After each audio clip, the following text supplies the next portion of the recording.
Aleluia, glória a Deus. Pai do Senhor para os irmãos. É muito bom estar na casa do Senhor. E o melhor tempo nosso é quando estamos na casa do Senhor. Passamos dias, momentos, horas, fazendo tantas coisas, mas o melhor é quando estamos na casa do Senhor. Se pudéssemos inverter, ficaríamos mais tempo aqui e menos tempo lá fora, mas não é isso que acontece. Então, o ideal é estarmos na casa do Senhor, aproveitando todas as oportunidades, não é? E nós queremos, nesta noite, trazer uma palavra aos irmãos. Eu quero cumprimentar a cada um dos irmãos, cumprimentar os irmãos internautas, agradecer ao nosso pastor pela confiança de nos ceder esse espaço nesta noite. De mim mesmo não tenho nada, mas o pouco que eu tenho foi o Senhor que deu. E é nisso que nós queremos estar falando sobre aquilo que o Senhor tem dado. Abra sua Bíblia, faz favor. Eu quero falar no livro de Juízes, capítulo 6. Juízes, capítulo 6, nos versículos 36 até o 40. É o que nós vamos estar lendo nesta noite.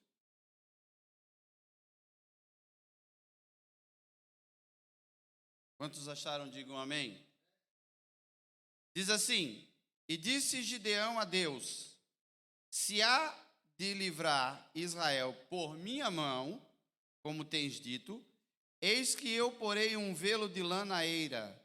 Se o orvalho estiver somente no velo e secura sobre toda a terra, então conhecereis que hás de livrar Israel por minha mão, como tens dito. E assim sucedeu, porque o outro dia se levantou de madrugada e apertou o velo, e do orvalho do velo espremeu uma taça cheia de água.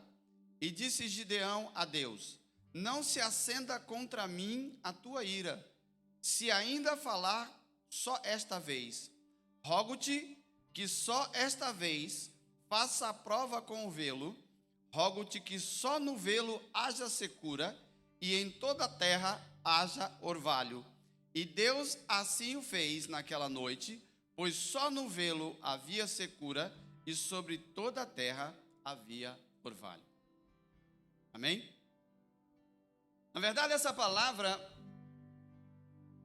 para chegar até aqui, eu tive que percorrer um caminho tanto quanto longo. Estava no meu trabalho, os irmãos que me conhecem sabem que eu trabalho conduzindo veículos, eu trabalho de Uber.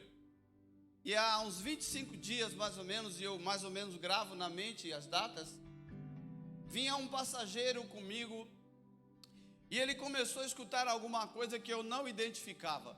E não era nada cristão, mas ele começou a ouvir alguma coisa no seu fone de ouvido. E diga-se de passagem, por misericórdia de Deus, eu tenho um ouvido muito bom, porque eu não ponho música no carro, mas eu ouvia o que ele estava ouvindo. E naquilo que ele estava ouvindo, o Senhor falou algo tremendamente comigo dentro dessa passagem que eu li com os irmãos. Mas antes de eu falar sobre isso, vamos falar sobre um livro que é o livro de Juízes. O livro de Juízes é um livro especial dentro da Bíblia, ao meu ver, porque toda vez que o povo necessitava de de alguém que trouxesse sobre ele livramento, Deus levantava um juiz. E o juiz, na grande verdade, era aqueles que Deus levantava para trazer justiça sobre a vida do povo. Mas a mensagem que eu trago para os irmãos, ela tem por título: O Deus das coisas improváveis. Porque Deus, irmãos, Ele não trabalha na minha lógica e nem na sua lógica.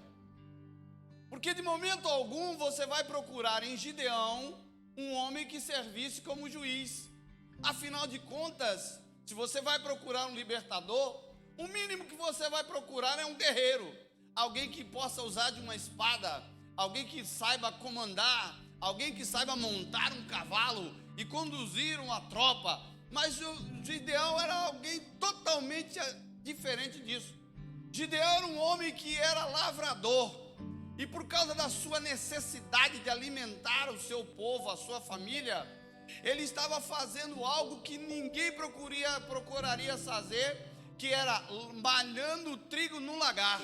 Primeiro que o lagar é lugar de se amassar uvas ou espremer azeitonas, mas ele estava malhando o trigo porque a Bíblia diz que o povo era oprimido pelos amalequitas, e não somente pelos amalequitas, mas as nações que apertavam Israel, elas vinham constantemente, roubavam tudo que tinha, acabava com tudo que tinha, e a nação ia empobrecendo. Então, por causa da necessidade de um homem alimentar a sua casa, ele então vai num lugar totalmente diferente e começa a malhar o trigo para dar alimento dentro da sua casa. Era como se fosse, às vezes eu digo isso, uma indignação santa, de estar revoltado, de estar sendo pressionado, mas ele precisava fazer alguma coisa na sua casa. E eu vou dizer uma coisa para os irmãos: tem dias que você tem que ter essa indignação santa, para que Deus possa agir pela sua vida. E o mais interessante que eu vejo, e na semana passada o nosso pastor André estava pregando aqui, falando algo sobre como Abraão, e quando ele começou a falar sobre Abraão, ele diz que o anjo do Senhor se manifesta embaixo de um carvalho. E eu vejo aqui a cena interessante. Eu ainda vou perguntar para o Senhor, porque sempre é embaixo de um carvalho, porque dessa vez está lá Gideão malhando trigo no lagar, e de repente veio o Senhor e se assenta embaixo de um carvalho. Falei: Senhor, tem alguma coisa com esse carvalho que eu preciso entender. Mas ele estava ali sentado e olhando, e quando ele olha para Gideão, ele diz assim, que era um homem valoroso, que o Senhor era com ele. E olha a condição de Gideão, chegar para o Senhor e falar: Senhor, se o Senhor é conosco, por que o Senhor nos abandonou? Por que nós estamos sendo oprimidos? Por que isso, por que aquilo? E ele não atinou o fato de que ele não estava falando com um homem comum, ele estava falando com Deus.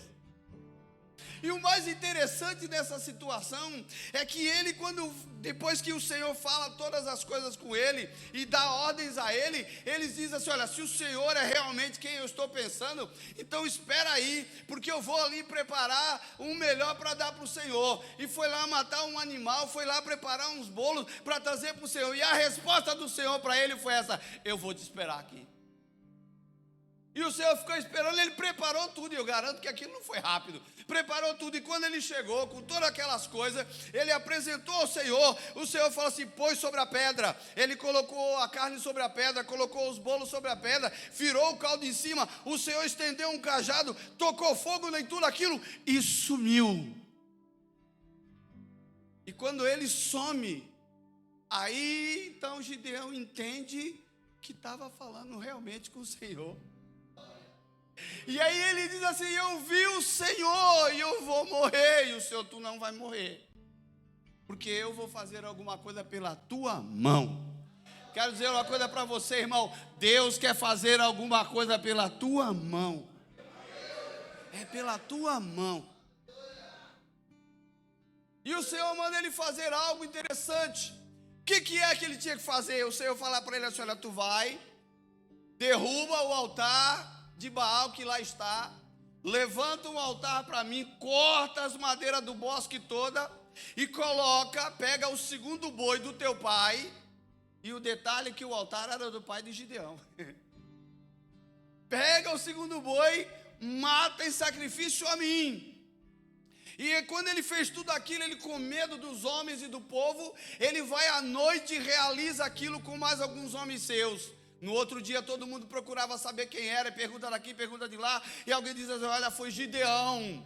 E quando eles vão ter com o pai de Gideão, diz assim: olha, traz o teu filho para que morra, porque ele fez estas coisas assim no nosso altar. E o seu pai responde da seguinte maneira: olha, se o altar é de Baal, que Baal lute por ele, que Baal resolva por ele, e não deixou morrer. E eu quero dizer uma coisa para você: tem muitas vezes que você fica oprimido, você fica pensando que alguém pode pôr a mão em você, que alguém pode te matar, mas o Deus do livramento trabalha por você.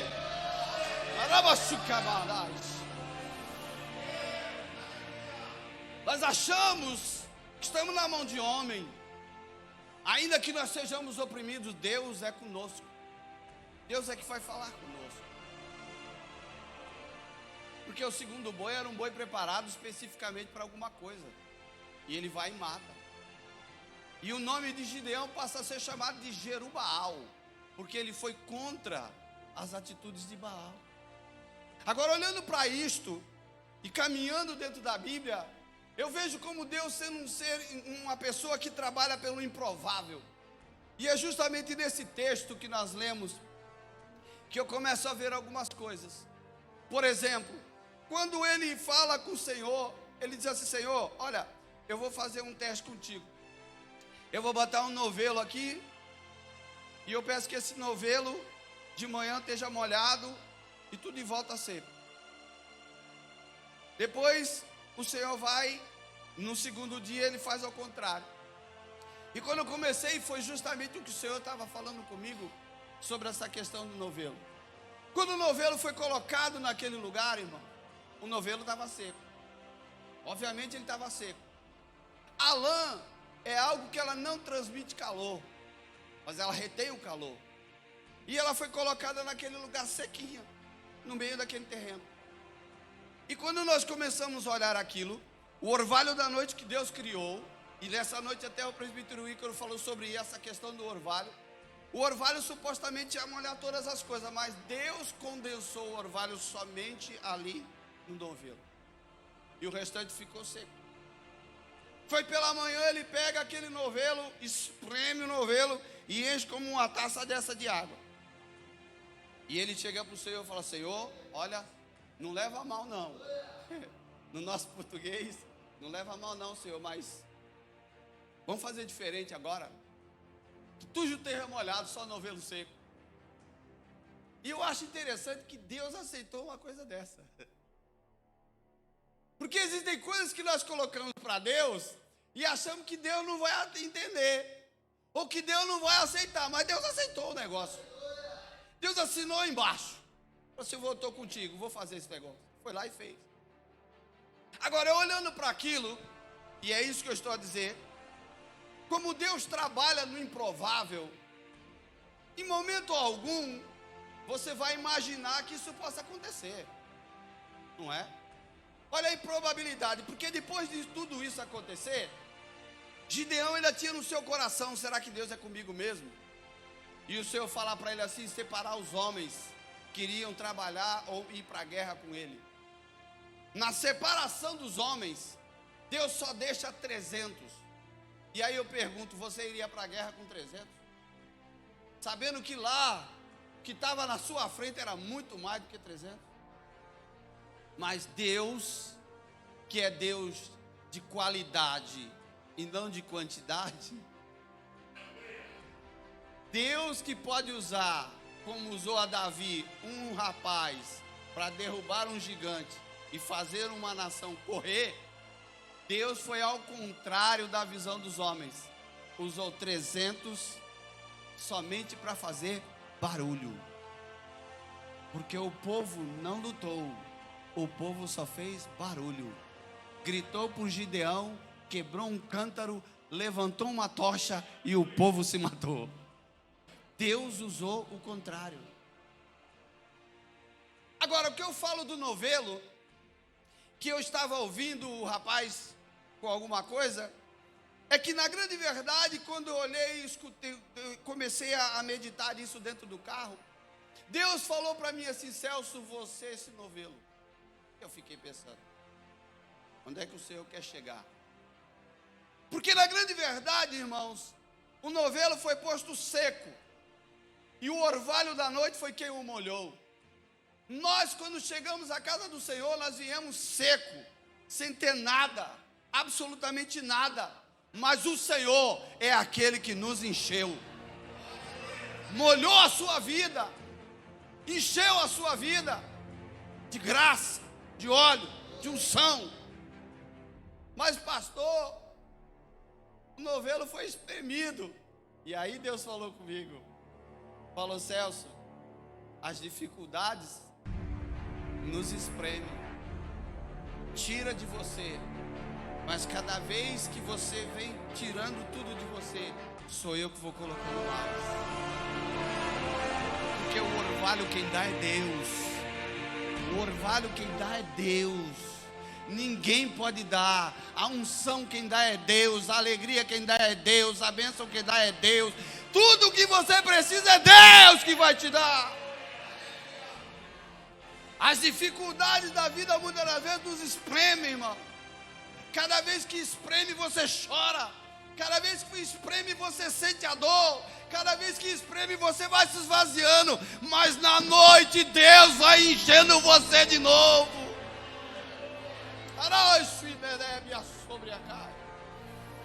O que muitas das vezes nós não conseguimos entender é o segredo de Deus da virada do dia. Porque Deus vinha ter com Adão na viração do dia. Ou seja, vinha saber de Adão o que ele tinha feito, sendo que ele já sabia. Mas na madrugada Deus fazia alguma coisa nova. Aleluia. Muitas das vezes nós achamos que Deus esqueceu de nós. Mas Deus não esqueceu de você não. Às vezes nós estamos no serviço apertados. Alguém nos aperta, alguém nos oprime. A lágrima desce, é o orvalho saindo pelos olhos. Mas à noite Deus tem mais. Deus tem mais para fazer na tua vida. Porque quando nós começamos a entender, irmão, mas você fala assim, mas pastor, na viração, o novelo depois ficou seco, mas não tem problema. Você repara numa coisa, quando você está cheio, em volta de você pode estar tudo seco, mas quando você está seco, tudo em volta de você foi virado em vida. A palavra que está em você sai para alguém em forma de vida, irmão. Só é gerado vida através daquilo que vem dele. Não é pelo meu querer. A Bíblia diz que o Espírito Santo é que convence o homem de todos os seus erros, de todos os seus pecados, de todas as suas falhas. Porque quando ele é convencido, Deus começa a derramar a vida sobre as vidas que estão aí fora. Eu posso ficar seco, dando tudo que tenho, mas Deus vai retribuir com vida que está aí fora. Chama!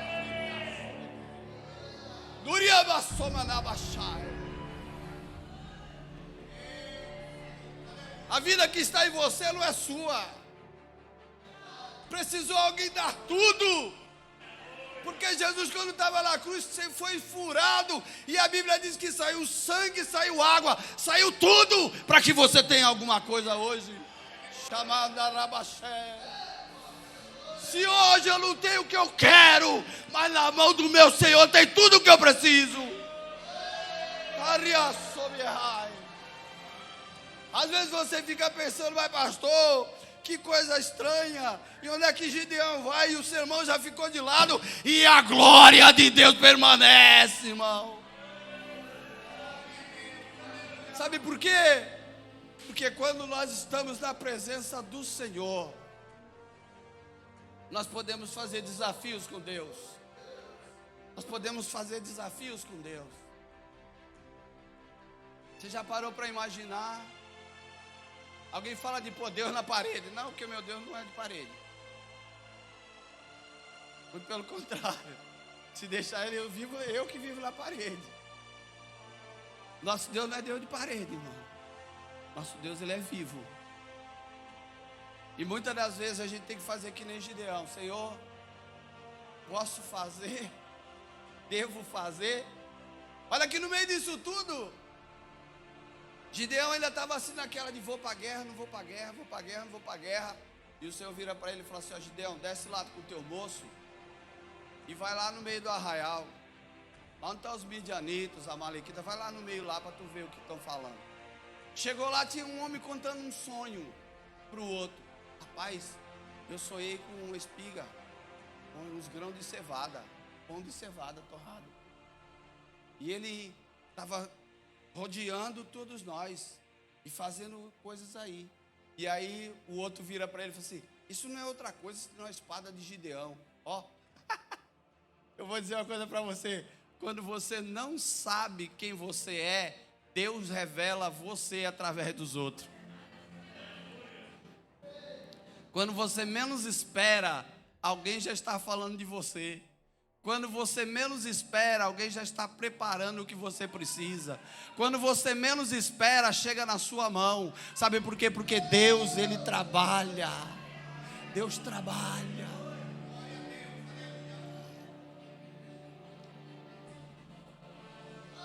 Eu me lembro certa feita no meu emprego, que eu passava uma dificuldade com um determinado vigilante que tinha na portaria da refinaria de petróleo. E eu passava uma dificuldade com aquele homem, e era uma coisa terrível. Vira e mexe, ele fazia alguma coisa que me oprimia ali. Eu falava, Senhor, tem misericórdia desse homem e de mim também. Estou sempre sendo oprimido. Passou um período de greve na empresa, trocou-se a gerência da empresa. Quando trocou a gerência da empresa, eu fui ter com o gerente novo. E quando eu fui conversar com ele, ele virou para mim e falou assim para mim, assim, olha, eu falei, eu precisava falar com o senhor. Ele falou assim, senta aí. Sentei. Quando eu fui abrir a boca, ele puxou um caderno e tinha uma série de coisas anotadas. Ele falou assim, você é Celso, você é isso. Eu fiquei olhando para a cara dele, tentando entender onde é que ele pegou tanta informação. E assim. É isso? Eu falei, é. E você veio aqui para falar comigo sobre isso. E eu olhando para ele. Isso. Foi, tudo. Ele falou assim, ó, me dê 30 dias. E tá bem. Ele falou assim, então volta pro seu setor e pode ficar lá tranquilo. Me dê 30 dias. Passou 30 dias, irmão. Esse homem deu uma virada na minha vida. Quando eu estava assim, achando que era pouco, tudo que ele fez, ele virou para mim e falou assim, tá bom, o que mais? Porque Deus, irmão, Ele sabe com quem mexer, aonde mexer e como fazer. E eu me lembro muito bem que eu estava dirigindo uma igreja, sentadinho no púlpito assim um dia. Aí vem uma igreja fazer uma visita para nós, e quem eu vejo entrar pelo meio da igreja, junto com o povo, o vigilante. Eu falei, olha, aquele é o vigilante. Aquele é o vigilante lá da refinaria. Quando ele bateu os olhos em mim, eu sentado lá no púlpito, eu olhando assim para ele, como quem não quer nada, eu falei, aquele rapaz é o vigilante. Ele veio ter comigo depois do culto, cantou com a mocidade, aquela coisa toda, cantou. Quando ele veio ter comigo, ele falou assim, ô pastor, me perdoe, porque naquele tempo eu estava desviado, mas Deus me resgatou e eu estou aqui para a glória de Deus. Quero dizer para você que quando você menos esperar, Deus já fez alguma coisa por você. Porque o nosso Deus é o Deus das coisas improváveis, irmão. Da onde você acha que não vai sair, é da onde Deus vai botar na tua mão. Quando nós olhamos para Gideão fazendo todas essas situações, lutando, fazendo aquilo que ele precisava. E eu digo uma coisa para você, se Deus está te apertando, amado, deixa Ele apertar, deixa Ele mover, porque você vai sair melhor do que você entrou. Não existe, irmãos, na nossa vida aperto eterno. Não existe na nossa vida a situação que você não possa mudar. Você vai orar e o Senhor, Deus dessa terra, vai agir. Ele vai agir. Sabe por quê, irmão? Porque Deus tem amor pela sua vida. E tem alguém que ama você, é Deus. Deus ama você de uma forma fora do comum. E aí você vai falar assim, pastor, nós estamos num culto de intercessão, e eu estou falando para você orar. Porque é orando, irmãos, orando que Deus vai mudar a nossa história. É orando que Deus vai mudar a nossa história. Olha, se você olhar, vou sair aqui um bocadinho e vou lá até Jó. Se você chegar em Jó, você vai encontrar que Deus mudou o cativeiro de Jó. Por quê? Porque ele orava pelos seus amigos. Ah, aquele camarada lá no serviço, pastor, ele vive me oprimindo, ore por ele. Ah, mas ele fala mal de mim, ore por ele. Sabe o que acontece, irmão? Quando a gente ora uns pelos outros, ou por aquele que nos oprime, Deus vai fazer aquilo que está lá escrito em Romanos. Vai começar a amontoar brasa na cabeça dele, para saber que você tem dono. Você tem dono. E ninguém põe a mão em você. Você tem dono. E quando a gente sabe que tem dono, irmão, a gente cresce. A gente cresce. Se você sabe que Deus é por ti, não tem ninguém para ser contra você. Gideão, quando ouviu aquele sonho, o rapaz contando aquele sonho, encheu o coração dele. E quando ele juntou aquele povo todo, que ele achou que aquele povo todo era o suficiente para vencer, Deus foi separando, separando, ficou só 300. E aí vem a questão, né? Como eu falei, será que com 300 você iria para uma guerra? Será que com 300 você se levantaria para falar alguma coisa? O detalhe, irmãos, é que você sozinho, em qualquer lugar, com Deus, você é maioria. Você não precisa de multidão para ser alguém. Você não precisa ser visto para ser alguém. Porque os olhos daquele que está lá em cima localiza você embaixo. E se você estiver embaixo, Xarabás, nessa noite ele te levanta, te põe de pé, porque ele é na tua vida. Nunca se imagine pequeno, porque o teu Deus ele é grande. Nunca se imagine nada, porque o teu Deus se levanta. Nunca te imagine esquecido, porque ele se lembra de você. E o engraçado que eu vejo no diálogo de Gideão com Deus era assim: Senhor, cadê as promessas que os nossos pais contavam, das coisas que o Senhor fez?